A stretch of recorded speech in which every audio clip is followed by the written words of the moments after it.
Hello बच्चों, UP board PCM में एक बार फिर से आपका स्वागत है।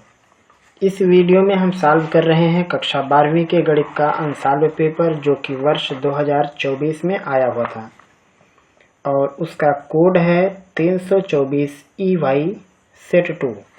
और इस सेट का आज हम दूसरा खंड सॉल्व करेंगे। पहले खंड में हमने सवाल नंबर 3 के जो 4 खंड तक हैं यानी खंड घात तक के सवालों को हमने हल किया है और इस पार्ट में हम सवाल नंबर 4 से कुछ आगे के सवाल लगाने की कोशिश करेंगे। तो बने रहिएगा वीडियो में ताकि आपको हर एक बात अच्छे से समझ में आए।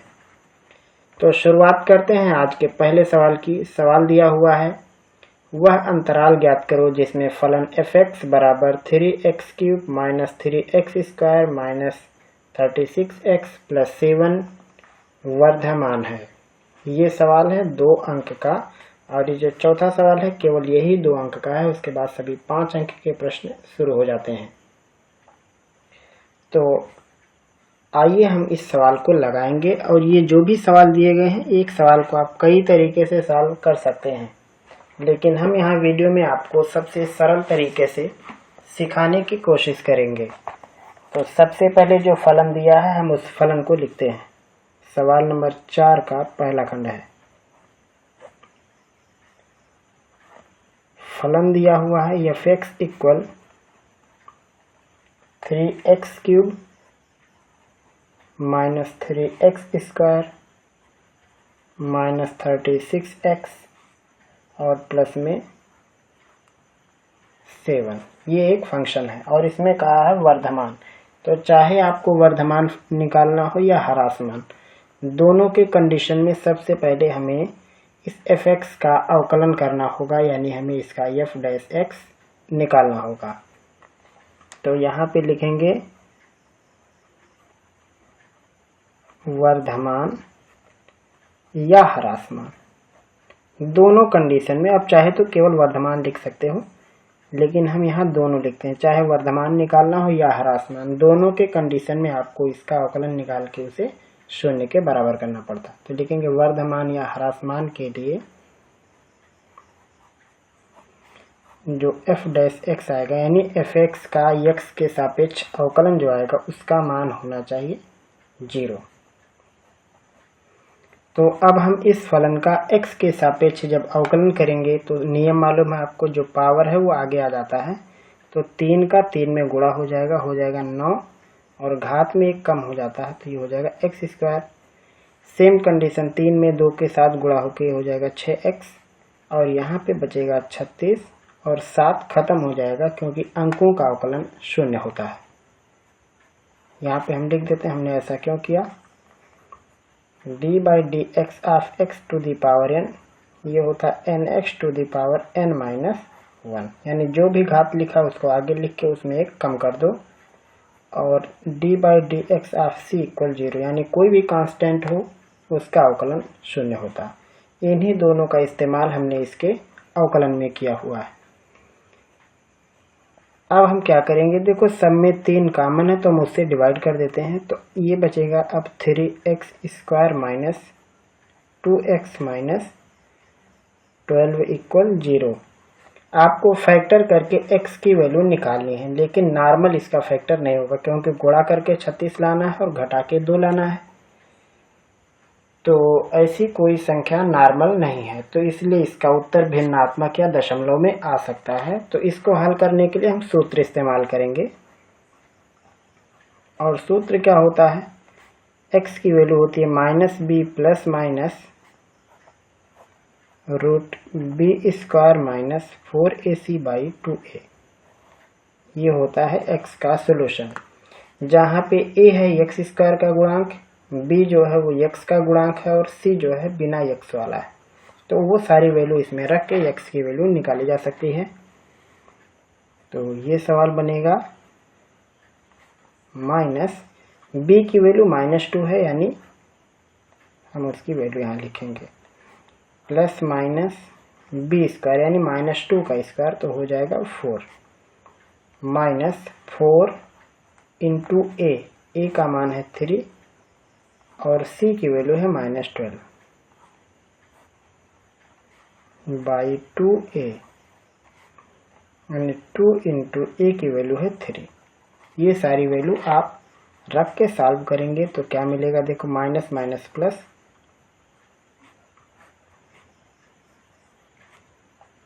यहाँ माइनस का गुणा माइनस के साथ हो जाएगा तो ये चिन्ह भी प्लस हो जाएगा, और 4 का गुणा 3 के साथ, फिर उसका गुणा 12 के साथ, तो 4 का 3 में 12, फिर से 12 के साथ 144 हो जाएगा,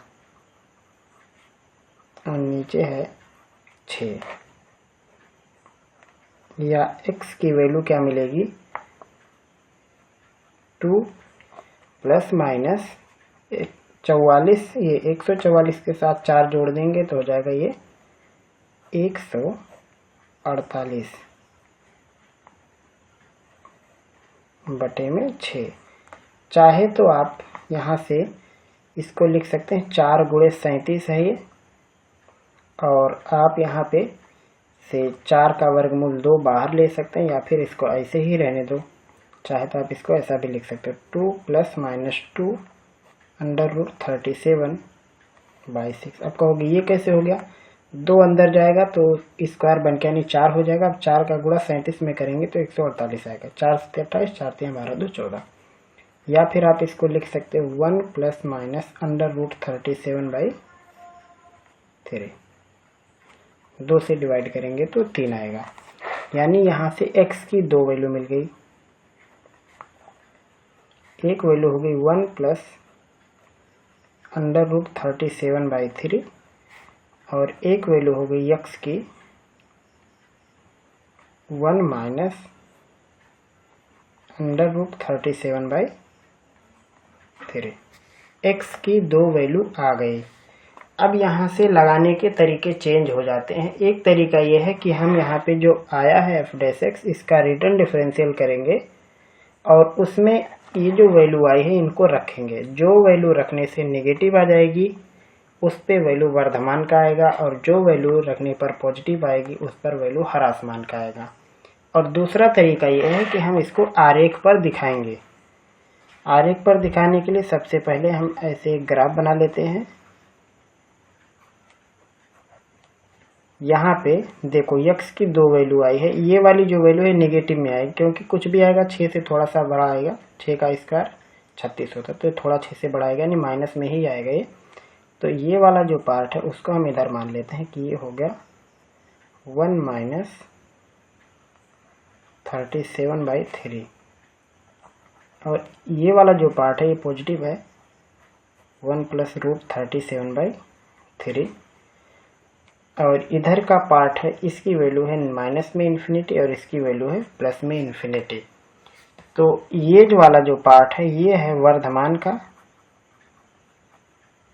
ये वाला जो वैल्यू है ये भी है होता है वर्धमान का, और ये जो बीच में है ये होता है ह्रासमान का।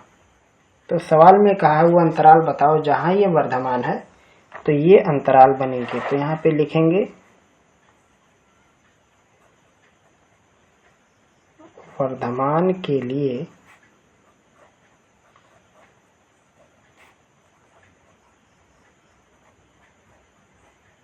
जो अंतराल बनेगा वो होगा minus infinity to 1 minus root 37 by 3 और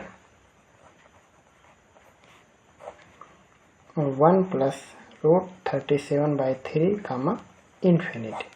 ये 2 अंतराल हैं जिसमें फलन का मान वर्धमान आएगा, और ये वो अंतराल है जिसमें फलन का मान ह्रासमान आएगा।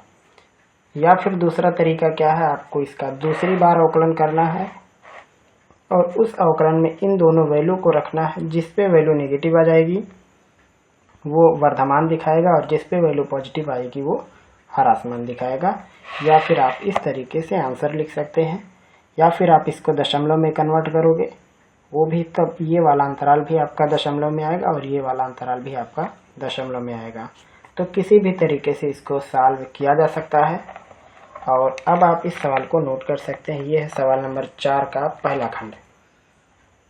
यहाँ से पूरा का पूरा ये समाप्त होता है। ये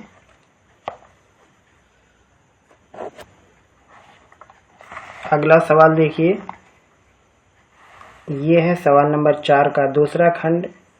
एक समाकलन करना है जो कि निश्चित समाकलन से है। यहाँ पे दो लिमिट है, -π/2 और एक है प्लस में π/2 है। साइन स्क्वायर x dx का समाकलन करना है। तो इसको भी आप दो तरीके से लगा सकते हो। एक तो समाकलन के सिद्धांत जिसे हम प्रगुण कहते हैं उनका इस्तेमाल कर सकते हो, और एक साधारण जो समाकलन का तरीका है आप उससे भी लगा सकते हो। तो हम यहाँ पे इसको साधारण समाकलन के तरीके से लगाने की कोशिश करेंगे और आपको समझाने की कोशिश भी करेंगे। आप चाहे तो सिद्धांतों या प्रगुणों का इस्तेमाल करके भी सवाल को लगा सकते हो। सवाल नंबर 4 का दूसरा खंड यह है। यहाँ पे लिमिट है -π/2 और यहाँ पे है π/2 और ये हुआ है साइन स्क्वायर x dx। ये है हमारा फलन और इसके समाकलन को हम I से कह लेते हैं कि ये I आएगा, यानी इसका ये इंटीग्रल है। तो हम यहाँ पे ये सूत्र लगाएंगे, cos 2x बराबर 1 - 2 साइन स्क्वायर x/2। तो यहाँ से ये हो जाएगा 1 - 2 साइन स्क्वायर x, ये बटे में 2 नहीं रह गए। तो यहाँ से हम साइन स्क्वायर x की वैल्यू निकालेंगे तो आएगा 1 - cos 2x/2। तो हम साइन स्क्वायर की जगह पे यही वैल्यू यहाँ रखेंगे। I की वैल्यू हो जाएगी -π/2 और ये π/2। 1 - cos 2x/2 इंटू dx बराबर, यहाँ पे जो 2 है ये कांस्टेंट है तो इसको हम समाकलन से बाहर ले लेते हैं। अब यहाँ पे हमारे सवाल के दो हिस्से हो जाएंगे। एक पार्ट बनेगा -π/2 से π/2 और 1 dx, और एक पार्ट बनेगा -π/2 π/2 और ये हो जाएगा cos 2x dx इक्वल होगा 1/2। 1 dx का केवल x होगा तो ये बन जाएगा x -π/2 और यहाँ पे π/2 माइनस साइन का अवकलन कास होता है तो कास का समाकलन साइन होगा, यानी ये हो जाएगा साइन 2x और 2x का अवकलन होगा 2 तो उससे डिवाइड हो जाएगा। लिमिट बनेगी -π/2 और ये π/2। ये हुआ 1/2। एक बार x की जगह पे π/2 रखना है और एक बार x की जगह पे -π/2 रखना, बीच में माइनस लगाना तो प्लस हो जाएगा। माइनस यहाँ पे ये 1/2 है तो कांस्टेंट है, इसको बाहर ले लेते हैं। अब यहाँ एक बार x की जगह पे रखना है π/2 तो साइन 2 इंटू π/2 यानी केवल होगा साइन पाई, और एक बार माइनस रखना है तो sine minus theta minus sine होता है तो ये हो जाएगा माइनस में साइन पाई। तो ये पार्ट कैंसिल होके 0 हो जाएगा। तो अब बचेगा 1/2 और π/2 जुड़ जाएगा तो हो जाएगा 2π/2। ये हिस्सा तो शून्य हो गया, 2 से 2 को कैंसिल कर देंगे तो आएगा π/2। ये इस सवाल का जवाब हो जाएगा।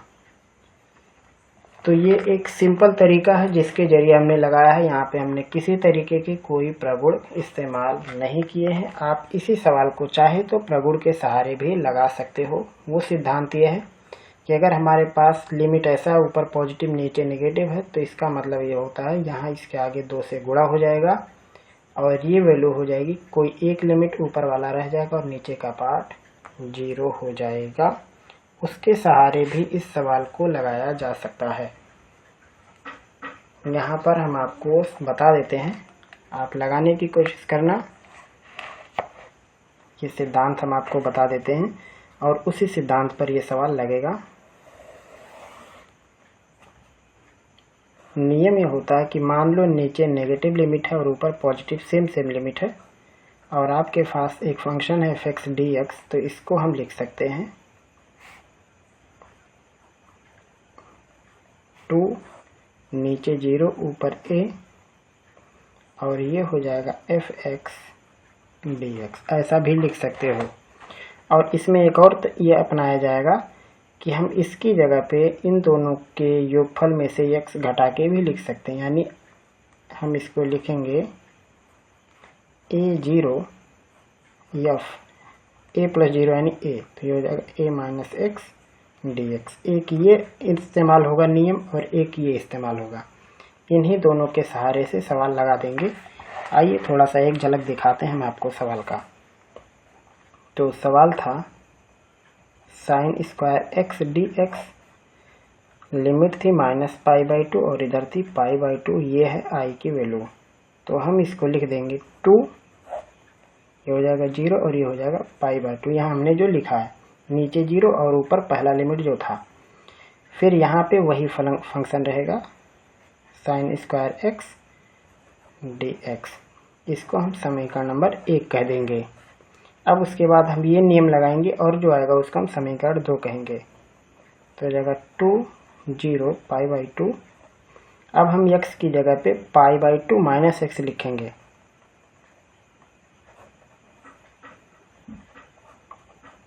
तो साइन π/2 माइनस एक्स होता है cos x, तो ये हो गया 2 0 to π/2 cos square X dx, इसको हम समीकरण नंबर 2 कहेंगे। और अब हम इन दोनों को जोड़ देंगे, तो जोड़ने पर ही आएगा 2i बराबर, इसमें से 2 कॉमन हो जाएगा, ये हो जाएगा 0 to π/2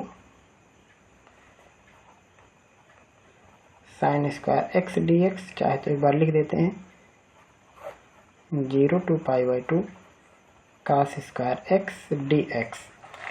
और उसके बाद यहाँ पे आप देख सकते हैं कि क्या बचेगा, ये 2 2 2 जो है सब कैंसिल हो जाएंगे और यहाँ पे बचेगा 0 to π/2 sine square X plus cos square X dx। Sine square X plus cos square X का मान होता है 1, तो ये हो जाएगा 1 dx, और 1 dx का केवल होगा x, यानी i की वैल्यू बचेगी।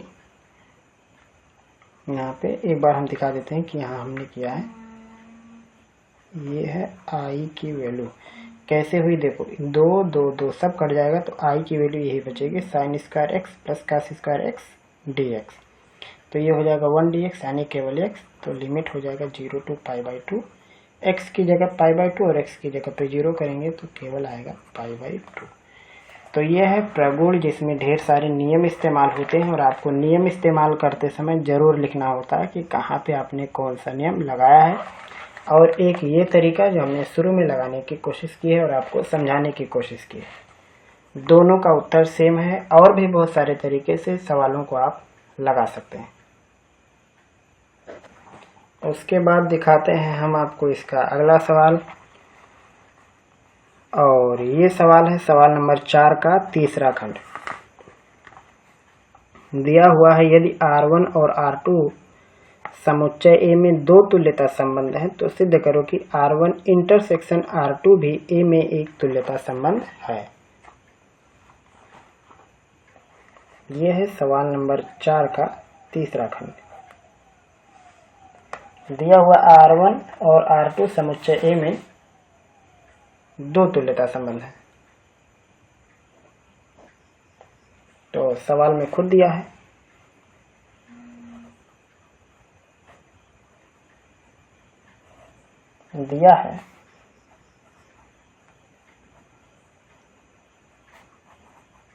R1 तथा R2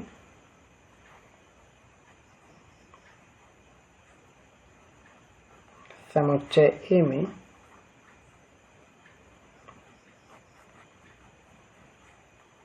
ऐसा इन्होंने सवाल में दिया है कि R1 और R2 समुच्चय A में तुल्यता संबंध है। तो इसका ये मतलब हुआ, तुल्यता संबंध कब होता है, जब कोई भी, जो यहाँ पे लिख दे समुच्चय A में, जब कोई भी संबंध इस प्रकार से हो कि वो स्वतुल्य हो, सममित हो और संक्रमक हो, तभी वो तुल्यता संबंध होगा। तो यहाँ पे लिखेंगे, इसका मतलब क्या हुआ, इसका मतलब ये हुआ कि R1 A में, चाहे लिख सकते हो R1 समुच्चय में स्वतुल्य संबंध है, R1 A में सममित संबंध है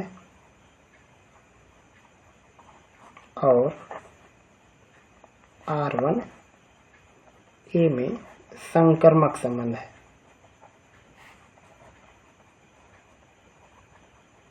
ये हुआ। साथ में आप दूसरा पार्ट इसके नीचे लिखोगे कि इसका मतलब दूसरा, क्योंकि R1 और R2 दोनों तुल्यता दिखा रहे थे, तो लिखेंगे R2A में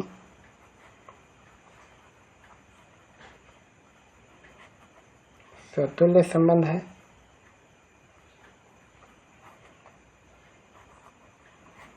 R2A में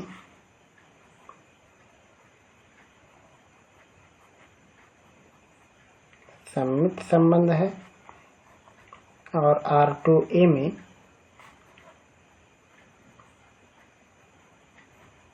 संकर्मक संबंध है। तभी ये तुल्यता रहे होंगे। अगर ये तुल्यता है तो ये वाला कंडीशन बिल्कुल लागू होगा। तो अब अगर ये वाला कंडीशन लागू है तो अब इसका मतलब क्या हो रहा है, आप चाहे तो अब इसको आप संकेतों में लिख सकते हो कि मान लेते हैं कि A समुच्चय A का कोई एक अवयव है। इसका मतलब हम लिखेंगे कि A comma A element of R1। ऐसे ही मान लो अब यहाँ सममित दिखाना है तो मान लेते हैं कि A comma B element of R1, तो B कामा A भी एलिमेंट ऑफ R1। ऐसे ही इधर आप दिखा सकते हो कि A comma B element of R2, तो B कामा A भी एलिमेंट ऑफ R2, क्योंकि ये सममित में होता है। रिवर्स करने पर भी यानी क्रमित युग्मों को बदलने पर भी संबंध वही रहता है। तो और ये संक्रमक में आप मान सकते हो कि A comma B element of R2, B comma C element of R2, तो इसलिए A कामा C भी एलिमेंट ऑफ R2 होंगे। तो यहाँ जो तुल्यता संबंध हमने उसको इस प्रकार से लिखा है। अब इन दोनों के जो निष्कर्ष आएंगे वो निष्कर्ष हम आपको बताते हैं कि क्या आएगा। R1 A में स्वतुल्य है और R2 भी A में स्वतुल्य है, तो R1 और R2 का जो इंटरसेक्शन यानी जो सर्वनिष्ठ समुच्चय है बनेगा इन दोनों का संबंधों का, तो वो भी स्वतुल्य ही होगा। आप डिटेल में सीखने के लिए हमारे संबंध और फलन के प्लेलिस्ट पर जा सकते हैं, पूरे अच्छे तरीके से आपको जानकारी मिल जाएगी। तो यहाँ से इसका मतलब क्या हुआ, यहाँ से इसका मतलब हुआ कि R1 इंटरसेक्शन R2 A में एक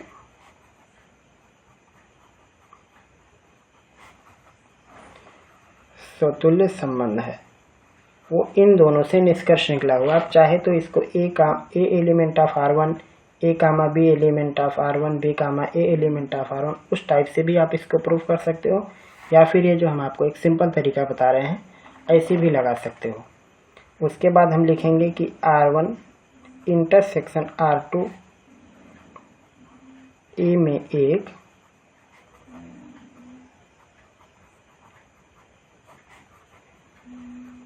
में एक सममित संबंध है और R1 इंटरसेक्शन R2 A में एक संकर्मक संबंध है। ये तीनों बात हो गई। लिखेंगे इसलिए R1 इंटरसेक्शन R2 A में एक, या समुच्चय A में एक लिख सकते हो, तुल्यता संबंध है।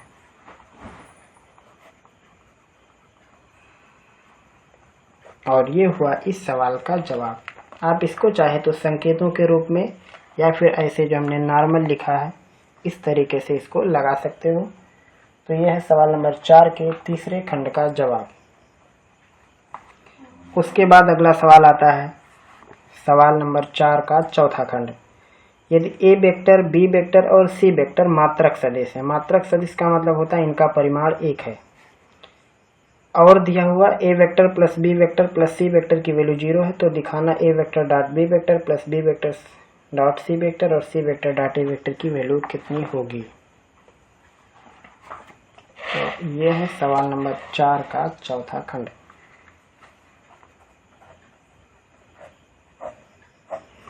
इसमें क्या दिया हुआ है उसको लिख देते हैं।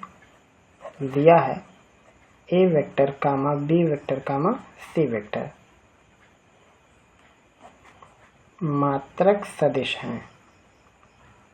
इसका मतलब ये दिया हुआ है कि ए वेक्टर का मैग्नीट्यूड बराबर बी वेक्टर का मैग्नीट्यूड बराबर सी वेक्टर का मैग्नीट्यूड, इन सभी का परिमाण 1 होगा। ए वेक्टर के मैग्नीट्यूड को आप चाहे तो A vector dot A vector मान लो, इसको B vector dot B vector मान लो, इसको C vector dot C vector, ऐसा भी आप मान सकते हैं।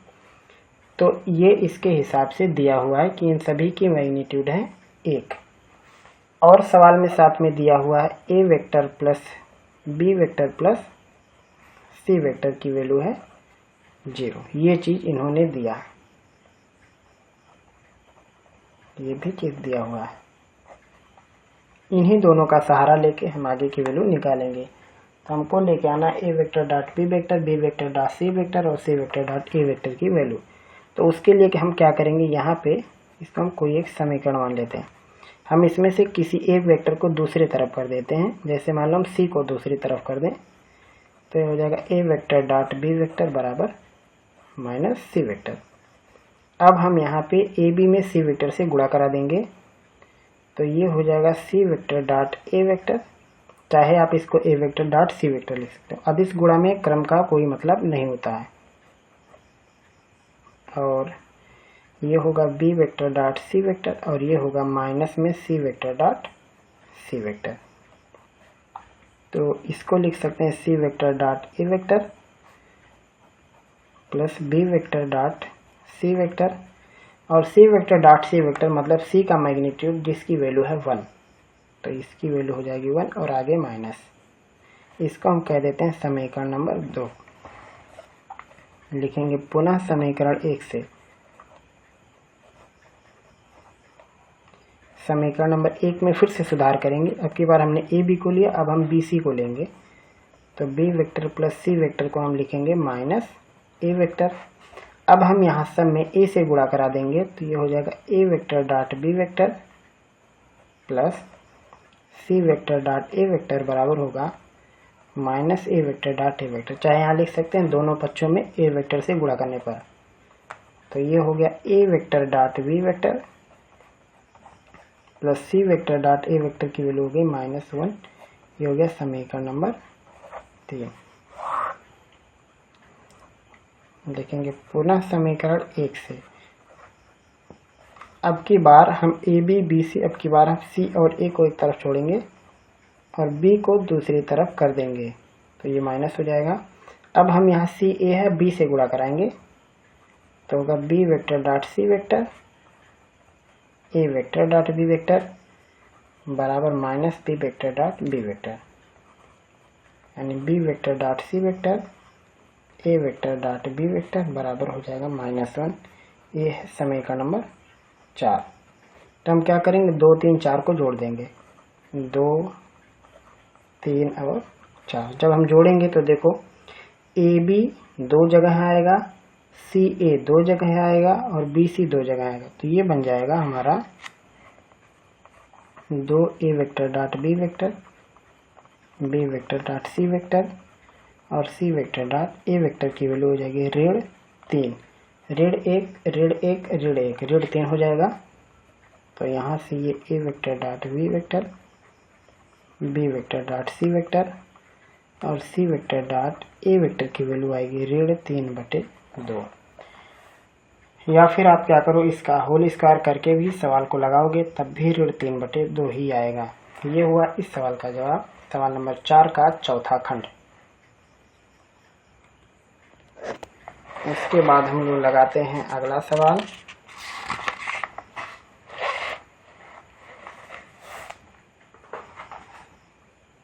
ये है अगला सवाल। देखिए यहाँ से फिर से शुरू हो रहा है सवाल नंबर 5 का पहला खंड। सवाल नंबर 5 का पहला खंड। एक वक्र दिया है और उस वक्र का दिया हुआ है इस वक्र से घिरे हुए भाग का क्षेत्रफल निकालना है। तो सबसे पहले हम लिखेंगे वक्र का समीकरण। जो वक्र दिया हुआ है वह है x²/25 और y²/9 बराबर 1। आपको निश्चित समाकलन के सवाल या समाकलनों का अनुप्रयोग करते समय आपको कुछ बेसिक जानकारी होनी चाहिए कि जो सूत्र दिख रहा है या जो वक्र का समीकरण दिख रहा है वो किस चीज़ का है, परवलय है, वृत्त है, दीर्घवृत्त है। अगर ये सभी चीज़ें तो उसका सेंटर कहाँ होगा, निर्देशांक वगैरह, तो थोड़ी बहुत आपको जानकारी रखनी होगी। डिटेल सीखने के लिए आप हमारे निर्देशांक ज्योमेट्री 2D 3D को विजिट कर सकते हैं। तो ये जो दिया हुआ है ये है एक दीर्घवृत्त का समीकरण। तो सबसे पहले हम इसको दीर्घवृत्त के रूप में बदलेंगे तो ये हो जाएगा x²/5 का स्क्वायर, y²/3 का स्क्वायर। तो यहाँ से लिखेंगे ये एक दीर्घवृत्त है, लिखेंगे दीर्घवृत्त के समीकरण x²/a² y²/b² बराबर 1 से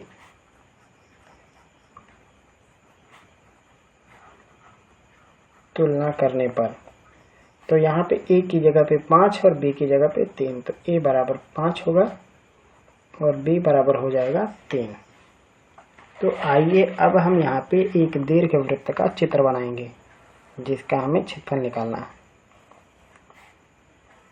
और दीर्घवृत्त के 2 सेंटर होते हैं, आपको ये ध्यान रखना है। यह है x और y।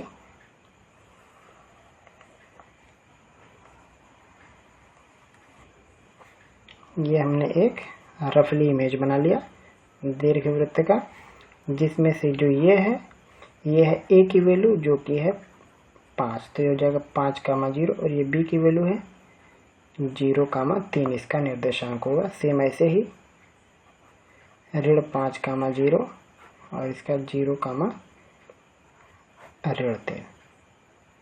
हमें इसी का क्षेत्रफल निकालना है। तो हम रैंडम यहाँ पे कोई एक इसका एलिमेंटल पार्ट ले लेंगे और इसकी मोटाई मान लेते हैं dx है और इसकी हाइट है y। तो हम यहाँ पे लिखेंगे वक्र के अल्प भाग या एक सूक्ष्म भाग का क्षेत्रफल, क्योंकि सवाल में ये नहीं लिखा था कि वो दीर्घवृत्त है इसलिए हमने ऐसा लिखा। आप चाहे तो लिख सकते हो दीर्घवृत्त के अल्प भाग का क्षेत्रफल। मान लो वो है dA, ये है y dx लिखेंगे, इसलिए संपूर्ण वक्र का क्षेत्रफल। देखो ऐसे जितना बड़ा ये खंड है ऐसे ही 1 2 3 4 भाग हैं, तो यहाँ पे आएगा 4 बार समाकलन ऑफ dA का जो समाकलन आएगा उसमें हम 4 से गुणा करा देंगे, तो ये हो जाएगा 4 और dA की वैल्यू हो y dx। अब हमें लिमिट y की लगानी है, तो जब हम इस तरह से आगे बढ़ रहे हैं तो हमारा जो y है वो कहाँ से कहाँ तक जा रहा है ये बात हमें ध्यान रखना होगा। तो अब चूँकि ये y dx है तो यहाँ पे हम x के रूप में बढ़ रहे हैं, तो हमारा x जा रहा है 0 से 5 की तरफ। यहाँ x 0, जैसे जैसे आगे बढ़ रहे हैं 0 से 5 की तरफ जा रहा है, बराबर हो गया 4। अब y की वैल्यू नहीं मालूम है तो यहाँ से हम y की वैल्यू निकाल सकते हैं। y की वैल्यू कितनी होगी, सबसे पहले ये लिखा हुआ है, यहाँ पे लगा देते हैं। आपको y की वैल्यू यहाँ से निकालनी होगी, तो सबसे पहले लिखेंगे y²/9 बराबर 1 ऋण x²/25, यानी ये लिखा हो 25 ऋण x²/25। तो y की वैल्यू हो जाएगी 9 से गुणा हो जाएगा, तो 9 का वर्गमूल 3, 25 का वर्गमूल 5, √25 ऋण x²। ये है वक्र। तो ये लिखा हुआ है 3/5 करड़ी में 25 ऋण एक्स स्क्वायर डी एक्स और लिमिट है 0 से 5। इसमें जो कांस्टेंट है वो 3/5 है, तो ये हो जाएगा 4 3 12/5, लिमिट 0 से 5 और 25 को लिख सकते हैं 5 का स्क्वायर ऋण एक्स स्क्वायर डी एक्स। तो अब हमें इसका समाकलन करना है। तो इसका समाकलन करने के लिए सबसे पहले हम आपको एक सूत्र की जानकारी देते हैं। सूत्र है समाकलन √a square x square D x. इसका होता है a²/2 sine inverse x upon a और प्लस में x/2 √a² माइनस x²।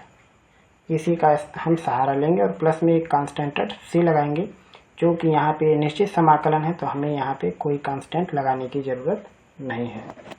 तो अब ये जो सवाल है इसमें ये तो x की जगह पे x ही लिखा हुआ है और जो a है वहाँ अपने सवाल में a की जगह पे 5 लिखा हुआ है। तो इसका जो समाकलन बनेगा ये बनेगा 12/5 और a²/2 यानी a² जो भी लिखा है यानी 5 का स्क्वायर/2 यानी 25/2 साइन इनवर्स x/a यानी x/a का मान यहाँ 5 है, ये 5 का वर्ग तो ये a का मान 5 है, प्लस x/2 यानी x/2 साइन इनवर्स जो लिखा है वैसे ही रहना चाहिए। तो जो ये लिखा है ऐसे ही रहे यानी ये लिखा हुआ 25 ऋण x² और लिमिट होगी 0 से 5। अब यहाँ पे आपको एक बार x की जगह पे 5 रखना और एक बार x की जगह पे 0 रखना। तो ये हो जाएगा 12/5 और उसके बाद ये हो गया 25/2 साइन इनवर्स x की जगह 5 तो हो जाएगा 5/5 प्लस यहाँ भी 5/2, लेकिन जब यहाँ x की जगह 5 रखेंगे तो 5 का वर्ग 25 माइनस 25 0 यानी ये पूरा खंड खत्म हो जाएगा। ऐसे ही जब हम 0 रखेंगे तो यहाँ पे 0 रखने पर ये खत्म हो जाएगा और ये खत्म हो जाएगा, यानी मिला जुला के यही इसका उत्तर हो जा रहा है। तो ये हुआ 12/5 25/2 और ये हुआ यहाँ पे ये जो लिखा है 5/5 यानी 1 और साइन इनवर्स 1 का मान होता है π/2, ये हुआ इतना। तो 2 दूनी 4 3 12 यानी ये हो गया 3/5 और ये हो गया 25 π5 से 25 को काटेंगे तो 5 आएगा और 5 3 15 यानी इसका जवाब आएगा 15 पाई वर्ग मात्रक। क्योंकि ये क्षेत्रफल है तो हम वर्ग मात्रक या वर्ग इकाई लगाएंगे। अब चेक करने का तरीका आपको चेक भी कर लेना कि सही आया कि नहीं। तो जो दीर्घवृत्त होता है, दीर्घवृत्त का जो क्षेत्रफल होता पाई AB। तो पाई अपने सवाल में a का मान 5 है और b का मान 3 है, तो हो जाएगा पाई 5 × 3 यानी 15 पाई। आप देख सकते हैं जो हमने लगाया है और जो ये सूत्र है दोनों का उत्तर सेम है, मतलब ये सवाल सही है। तो ये सवाल नंबर है 5वें का पहला खंड, शुरू से लास्ट तक आप देख सकते हैं। और आपका अगर कोई सवाल छूट जा रहा है उतारने से तो आप वीडियो को स्लो करके या पास करके आप उसको नोट कर सकते हैं। अगला सवाल हम आपको दिखाते हैं इसका 5वें का दूसरा खंड। ऐसी दो संख्याएं ज्ञात कीजिए जिनका योगफल 6 है और उनके घनों का योगफल न्यूनतम है। तो हम मान लेते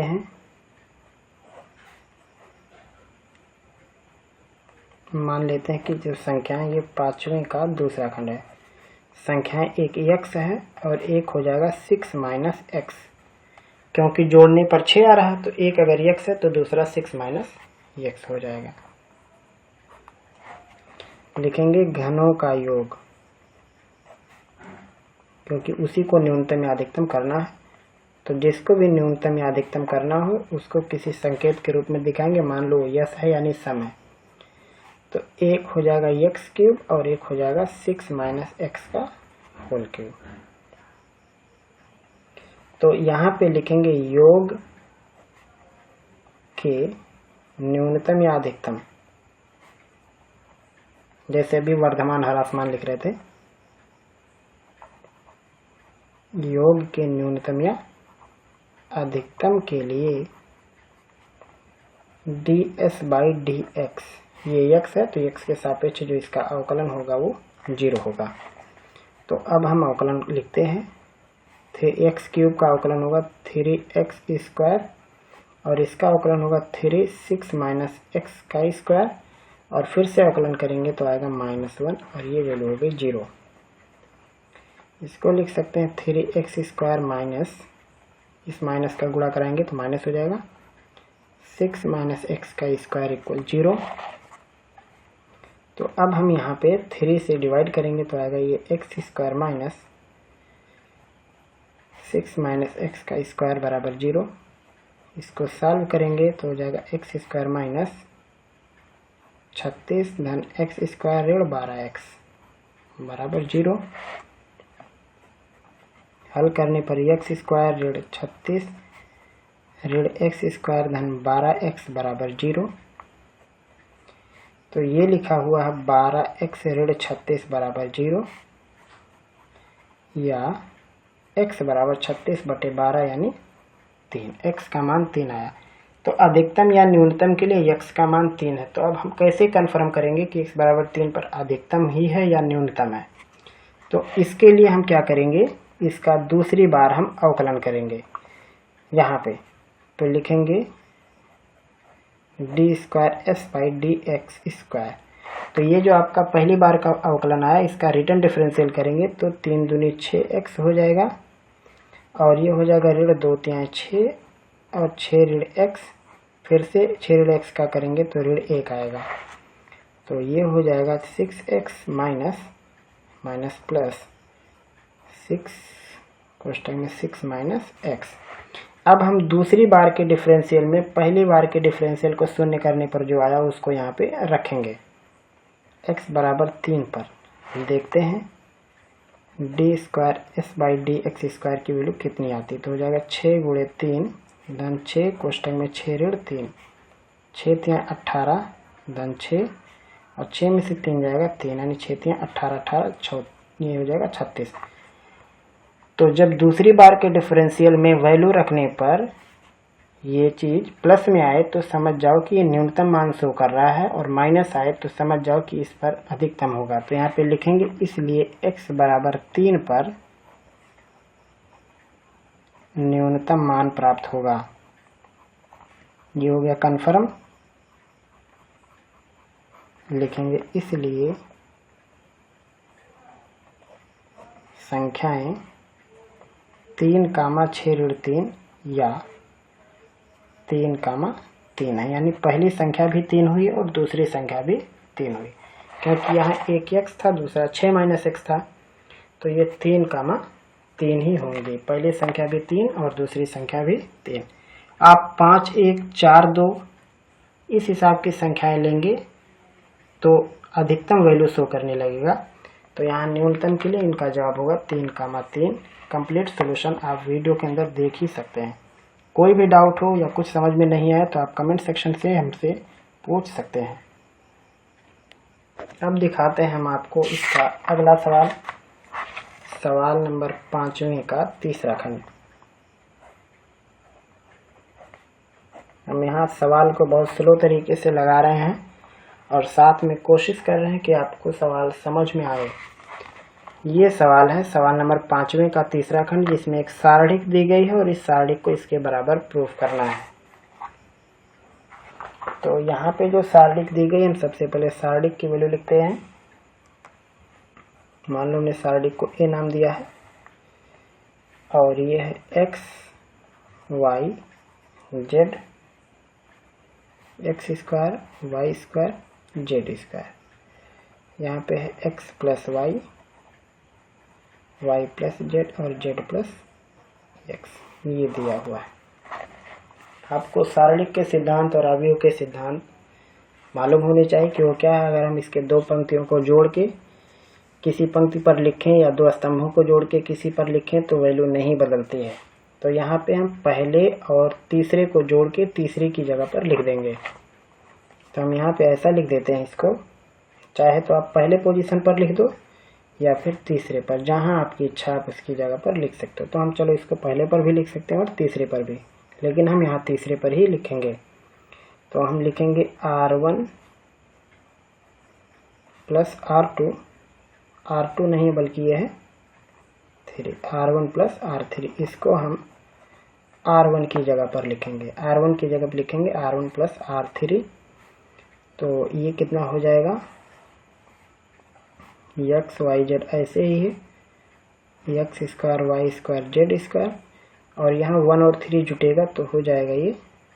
हमने सवाल थोड़ा गलत उतार लिया, यहाँ था y प्लस जेड था, यहाँ z प्लस एक्स था, और यहाँ x प्लस वाई था। ये थोड़ा सा हमने गलत उतार लिया।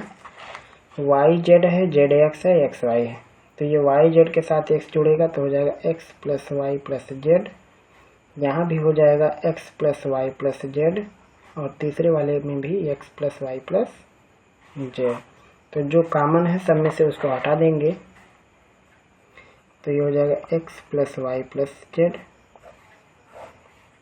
हो गया x y z, x square y square z square, ये हो गया 1 1 1।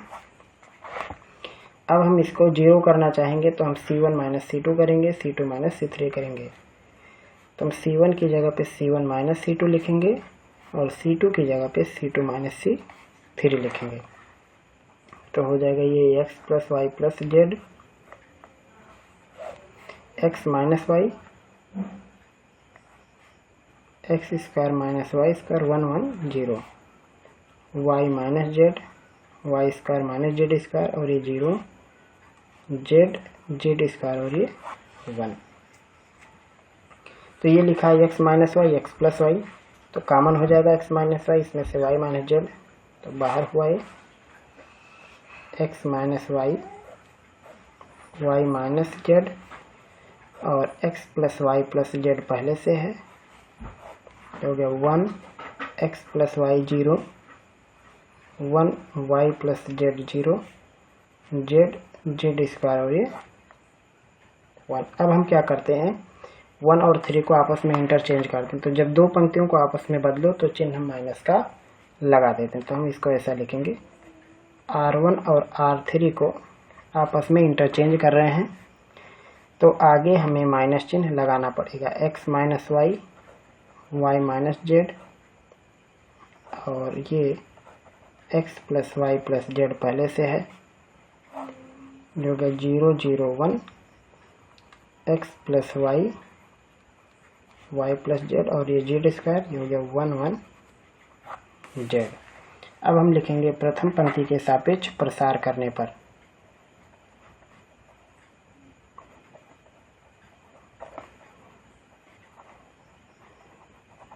प्रथम पंक्ति के सापेक्ष प्रसार करने पर हो जाएगा minus x minus Y, Y minus z, x plus Y plus z, और ये हो जाएगा 1। गुणा कराएंगे x प्लस वाई का 1 में तो आएगा x प्लस वाई, और इस साइड से जाते समय माइनस लगाएंगे तो minus y minus z, y y cut जाएगा, ये हो जाएगा x माइनस जेड, यानी minus x minus Y, Y minus z, x minus z, x plus Y plus z. हम इस माइनस का गुणा तीसरे ही कोष्ठक में कराएंगे, किसी एक में आप करा सकते हो। तो हो जाएगा x minus Y, Y minus Z, और जेड माइनस एक्स हो जाएगा। माइनस का गुणा कराएंगे x माइनस और जेड प्लस हो जाएगा x plus Y plus z. यही चीज़ प्रूफ करनी थी।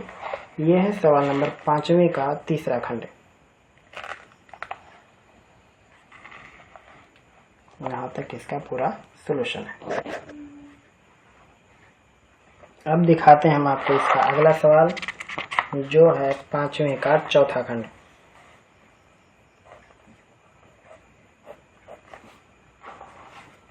ये सवाल दिया हुआ है, आलेखीय विधि द्वारा रैखिक प्रोग्रामन समस्या को निम्नलिखित अवरोधों के अंतर्गत z बराबर 3x प्लस 8y का न्यूनतम और अधिकतम मान आपको बताना है। तो x plus 3y less or equal 60 है, x plus y greater or equal 20, x less or equal y है, x ग्रेटर आर इक्वल 0 है और y ग्रेटर आर इक्वल 0। ये कितने सारे कंडीशन में आपको z की मैक्सिमम और मिनिमम वैल्यू निकालनी है। तो यहाँ पे जो दिया है, पहला समीकरण दिया हुआ है यहाँ पे x plus y greater or equal 20 है, एक दिया है x plus 3y less or equal 60 है, एक है x less or equal y है और x ग्रेटर आर इक्वल 0 है, comma y greater or equal 0। इतने सारे कंडीशन को फॉलो करते हुए आपको एक ग्राफ खींचना है। तो सबसे पहले हम यहाँ पे लेते हैं x प्लस वाई बराबर 20, x प्लस वाई बराबर 20, या इसको लिख सकते हैं x by 20 plus y by 20 बराबर 1। तो यहाँ से आपको क्या मिलेगा, जब हम मान लेते हैं कुछ हमें निर्देशांक खोजने हैं जिससे हम ग्राफ बना सकें। तो जब x का मान हम 0 लिखेंगे तो y का मान 20 आएगा, चाहे तो यहीं पर रख सकते हो, और जब y का मान हम 0 रखेंगे तो x का मान 20 आएगा। एक ये हो गया। इसको ले लेते हैं x प्लस 3y बराबर 60 को लेंगे तो इसको लिख सकते हैं x बटे 60 धन 3y बटे 60 बराबर 1, या x बटे 60 y बटे 20 बराबर 1। जब x का मान 0 रखेंगे तो y का मान 20 आएगा, और जब y का मान 0 रखेंगे तो x का मान 60 आएगा।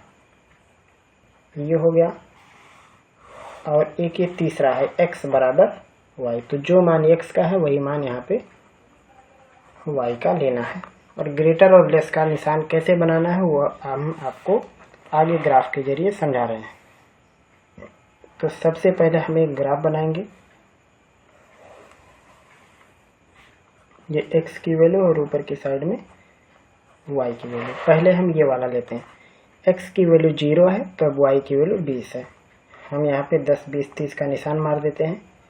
ये है 10 और ये है 20, या फिर 5, 10, 15, 20 ऐसे कर देते, 5, 10, 15 और ये 20, ताकि बनाने में थोड़ी आसानी रहे। इधर से 5, 10, 15, 20, 25, 30, 35, 40, 45, 50, 55, 60।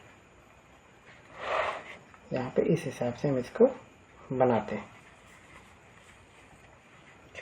तो सबसे पहले हम क्या करेंगे, हम यहाँ पे x की वैल्यू 0 और y की वैल्यू 20 लेंगे। तो x की 0 और y की वैल्यू 20, तो हमें ये पॉइंट मिलेगा, और x की वैल्यू 20, 5, 10, 15, 20 और y की वैल्यू 0, तो हमें ये पॉइंट मिलेगा। और हम यहाँ से इसको मिला के एक लाइन बना लेंगे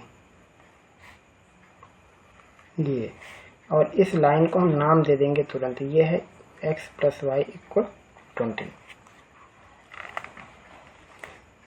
और उसके बाद क्या करना है, आपको यहाँ तुरंत निर्देशांक भी लिख देना है, लेकिन आइए हम थोड़ा बाद में लिखते हैं इसको। अब दूसरा है x बराबर 0 और y बराबर 20, तो यही पॉइंट है, और x बराबर 60 और y बराबर 0 के लिए ये पॉइंट है। तो हम यहाँ से एक लाइन बनाएंगे, आप इसको स्केल से बनाओगे, हमारी लाइन थोड़ी तिरछी हो सकती है, और तुरंत इसका नाम या इधर या इधर लिख देंगे, x प्लस 3y इक्वल है 60। और उसके बाद एक और है x बराबर y, तो ये ठीक बीचों बीच से निकल के चला जाएगा। ये इतनी रेखाएं बनेंगी। अब इन सभी को लेके हमें छायांकन करना। अब कैसे करेंगे, देखो, हमें x plus y greater than 20 बनाना है, यानी इस लाइन के ग्रेटर देन मतलब इसके ऊपर हमें रेखांकन करना है, तो हम यहाँ पे ऐसे कुछ निशान मार लेते हैं कि ये इसका भाग है। आप इसको चाहे तो अलग अलग कलर से बना सकते हो। ये हो गया x plus y greater than 20, और जो लाइन है ये है x प्लस वाई इक्वल 20। उसके बाद है यहाँ पे अगला x plus y less than 60, तो ये x प्लस 3y, देखो x plus 3y less than 60, तो ये x प्लस 3y इक्वल 60। अब लेस देन वाला ऐसे बनेगा नीचे की तरफ, और ग्रेटर देन आपको ऊपर बनाना है। और ये लंबी लंबी लाइनें रहेंगी, जरूरी नहीं कि ऐसे रहे, लंबी लंबी लाइन मिलाओगे तो ये मिक्स होता चला जाएगा।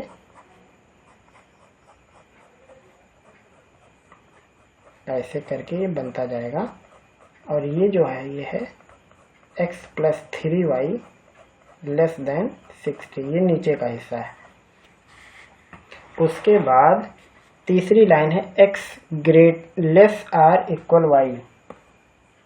सवाल में है x की वैल्यू y से छोटी है, तो ये ऊपर वाला हिस्सा है, और इधर जब आप जाएंगे तो x की वैल्यू बढ़ती जाएगी। ये इस साइड जमा में तो x की वैल्यू बढ़ेगी, इधर जाएंगे तो x की वैल्यू घटेगी। तो ये वाला जो हिस्सा है ये है x less or equal y की। आप इसको अलग अलग कलर से बनाएंगे तो अच्छा बनेगा ये। तो यहाँ पे आप देखेंगे कि यही वाला जो भाग है, यही वाला भाग हमारा अभीष्ट इसका जो है सॉल्यूशन होगा पूरे का। तो आइए हम इनके निर्देशांक पहले लिख लेते हैं कि किसका क्या है। इसका निर्देशांक है 60,0, इसका निर्देशांक है 0,20, और इसका निर्देशांक है 0,0, इसका निर्देशांक है 20,0। अब रही बात कि ये कितना है, तो ये वाली लाइन है x बराबर y और x प्लस 3y बराबर 60 का सलूशन। तो आइए पहले इन दोनों को हल कर लेते हैं। x प्लस 3y बराबर 60 कामा x बराबर y को हल करने पर हल करेंगे तो x की जगह y रखेंगे तो हो जाएगा 4y बराबर 60, यानी y का मान आएगा 15 और x का मान आएगा 15। तो इसका निर्देशांक होगा 15,15। और ये वाली जो पॉइंट है ये पॉइंट है x प्लस वाई बराबर 20 और x बराबर y को काटने वाला। तो इसको हम लिख दो x प्लस वाई बराबर 20 कामा x बराबर y को हल करने पर इसको हल करेंगे तो x की जगह y रखेंगे 2y बराबर 20, यानी y की वैल्यू आएगी 10 और x की वैल्यू आएगी 10। तो इसका निर्देशांक होगा 10,10। अब हमें एक ग्राफ बनाना है, ग्राफ नहीं बल्कि एक ऐसे तालिका बनानी है जिसमें हम इन निर्देशांकों को लिखेंगे जिनके बीच हमारा सॉल्यूशन है। 10, 10, 15, 15, 0, 20।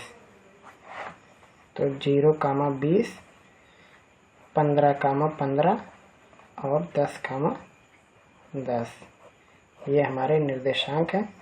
और z की वैल्यू जो है वो है इसमें 3x प्लस 8y, ये है z की वैल्यू। तो पहले हम यहाँ पे x की जगह 0 रखेंगे 0 और y की जगह पे 20 रखेंगे तो आएगा ये 160। x की जगह 15 रखेंगे 145, ये 15 × 45, और y की जगह पे 15 रखेंगे 15 × 120 और 45 165। और उसके बाद यहाँ पे 10 10 रखेंगे तो 10 × 30 और 8 × 80। x की जगह 10 30 हो जाएगा, y की जगह 10 80 हो जाएगा 110। तो यहाँ पे आप देख सकते हैं कि सबसे न्यूनतम है 10,10 पर और सबसे अधिकतम है 15,15 पर। तो सवाल में कहा इसका अधिकतम और न्यूनतम मान बताओ, तो लिखेंगे अधिकतम 10,10 पर है, 10,10 पर नहीं सॉरी 15,15 पर है, जिसका मान 165 है। और न्यूनतम 10,10 पर है,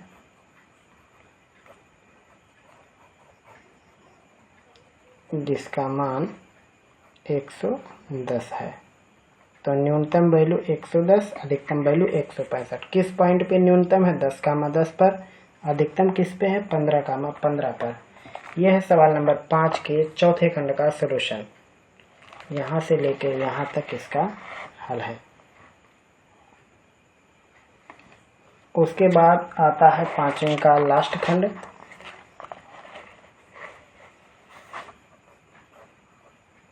पांचवें का 5वां खंड। ये सवाल है, यदि fx इक्वल दिया है magnitude of x - 2 by x - 2, जहाँ x नॉट इक्वल टू है और जब x बराबर 2 तो वैल्यू 0 है। कहा x बराबर 2 पर सातत्य और अवकलनीयता जांचो। तो फलन है fx की वैल्यू x - 2 का मैग्नीट्यूड यानी मॉड वैल्यू x - 2। सबसे पहले हम यहाँ पे इसका सातत्य का परीक्षण करते हैं।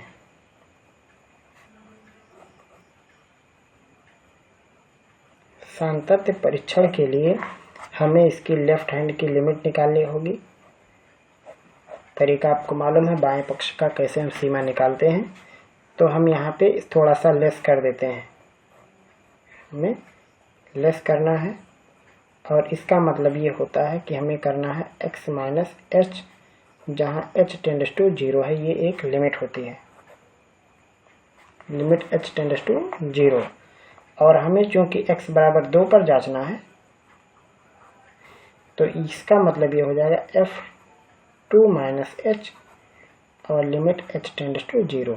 तो हम अपने फंक्शन में x की जगह पे 2 - h रखेंगे तो हो जाएगा ये 2 - h - 2 बटे में 2 - h - 2 और यहाँ पे लिमिट है h टेंड्स टू 0। तो आप देख सकते हो 2 से 2 कट के -h आएगा और यहाँ पे 2 से 2 कट जाएगा यहाँ पे जब, तो यहाँ भी -h आएगा। लेकिन ऊपर वाला -h ये पॉजिटिव हो जाएगा और नीचे वाला जो h है ये ऐसे ही रहेगा। तो ये हो जाएगा h बटे -h और लिमिट h टेंड्स टू 0 यानी ये हो जाएगा -1 और लिमिट h टेंड टू 0। तो यहाँ अब h रखने का ठिकाना ही नहीं बचा, यानी ये हो गया 1। तो लेफ्ट हैंड की लिमिट आई है -1। ऐसे ही हम राइट हैंड की लिमिट निकालेंगे। राइट हैंड की लिमिट निकालने के लिए क्या करना है, आपको इस पे पॉजिटिव लगाना है। इसका मतलब आपको इसमें कुछ जोड़ना है और जो जोड़ेंगे उसकी लिमिट होनी चाहिए 0। x बराबर 2 पर चेक कर रहे हैं तो ये हो जाएगा 2 + h और लिमिट h टेंड्स टू 0। अब अपने मूल फंक्शन में हम x की जगह पे यही चीज़ रखेंगे 2 + h। तो ये हो जाएगा 2 + h माइनस में 2 और उसके बाद इसकी मैग्नीट्यूड और x की जगह पे 2 + h - 2 और ये हो जाएगा लिमिट h टेंड्स टू 0। बराबर इसको लिखेंगे हम लोग, देखो 2 से 2 कट जाएगा, यहाँ बचेगा h, नीचे भी बचेगा h। तो ये हो जाएगा लिमिट h टेंड्स टू 0। ये हो जाएगा h बटे h का मान 1, इसका मतलब ये हो गया बराबर 1। तो राइट हैंड की जो लिमिट बनेगी वो बनेगी 1। तो यहाँ आप देख सकते हैं लेफ्ट हैंड की जो लिमिट आई है वो आई है यहाँ पे -1 और राइट हैंड की लिमिट आई है 1, जो कि बराबर नहीं है। 2 बार हमने निशान बना दिया, एक ही बार रहता है राइट हैंड लिमिट। तो लिखेंगे यह सतत नहीं है। अगर जो ये वाला जो निशान है, ये वाला निशान नहीं रहता तो ये फंक्शन सतत होता। तो यहाँ पे ये सतत नहीं है। ऐसे ही आपको अवकलनीयता जांचनी है। अवकलनीयता के लिए आपको राइट हैंड का डेरिवेटिव जांचना है। यहाँ लिख देते हैं सूत्र, उसी हिसाब से आप लगाओगे x + h माइनस fx/h और लिमिट h टेंड्स टू 0 ये रहेगा। और लेफ्ट हैंड की जो डेरिवेटिव होगी LHD वो होगा fx - h माइनस fx/-h और लिमिट होगा h टेंड्स टू 0। आप इसको भी लगा के चेक कर सकते हो। तो एक तो ये हो गया सतत नहीं, और दूसरा ये आपको लगाने पर पता चलेगा कि है या नहीं है। तो इस वीडियो में बस इतना ही। वीडियो काफ़ी बड़ा हो गया। आगे के हम जो सवाल हैं उसको हम आगे के पार्ट में हल करने की कोशिश करेंगे। तो मुझे उम्मीद है कि इस वीडियो में हमने जो कुछ आपको बताया सिखाया वो समझ में आया होगा। किसी भी प्रकार का अगर आपका कोई डाउट है, कोई सवाल है, तो आप हमसे कमेंट के जरिए पूछ सकते हैं। फिर मिलेंगे हम लोग जल्द ही आगे के पार्ट में आगे के टॉपिक के साथ।